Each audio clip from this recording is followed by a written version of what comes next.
Alright, let's dive into something that's been making waves recently. A video of a student allegedly punching a teacher at East Helena High School.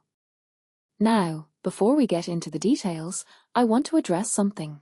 This isn't just another school incident story. What makes this really interesting is the context behind it and the broader questions it raises about student behavior, teacher authority, and how schools handle these situations. Personally, I think this is a moment that forces us to step back and ask, what's really going on in our classrooms? And why are we seeing more of these incidents lately? First, let's break down what happened. According to reports, a student allegedly punched a teacher multiple times because the teacher had supposedly done something to the student's sister. Now, I don't know about you, but one thing that immediately stands out is the intensity of the reaction. We're talking about a physical assault, not just a verbal argument. This raises a deeper question. Are students feeling so unheard or frustrated that violence seems like the only option? Or is this an isolated case of extreme emotion? What many people don't realize is that these incidents often have a backstory, a buildup of tension, miscommunication, or unresolved issues. In my opinion, this isn't just about one student or one teacher. It's about the environment we're creating in schools. Now, let's talk about the response. The student is facing juvenile court, which makes sense given their age, and they've been suspended. The teacher, thankfully, only suffered minor injuries. But here's where it gets tricky. The school superintendent called this an isolated incident. Personally, I think that's a bit of a cop-out.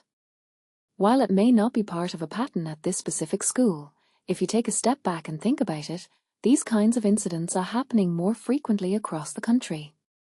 What this really suggests is that there's a larger issue at play. Maybe it's stress, lack of support systems, or a breakdown in communication.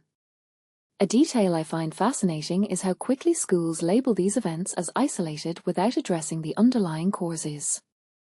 It's like putting a band-aid on a bullet wound. Another angle to consider is the role of social media and how it amplifies these incidents. This video went viral, and while it's important to hold people accountable, it also puts immense pressure on everyone involved. The student, the teacher, the school, they're all under a microscope now.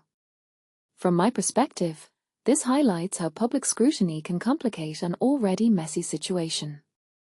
It's not just about what happened in that classroom. It's about how we, as a society, react to it. Are we looking for justice, or are we just looking for the next viral moment? Here's where I'll get a bit speculative. What if this incident is a symptom of a bigger problem? Schools are underfunded, teachers are overworked, and students are dealing with pressures we never faced growing up. If you think about it, this isn't just about one student punching a teacher.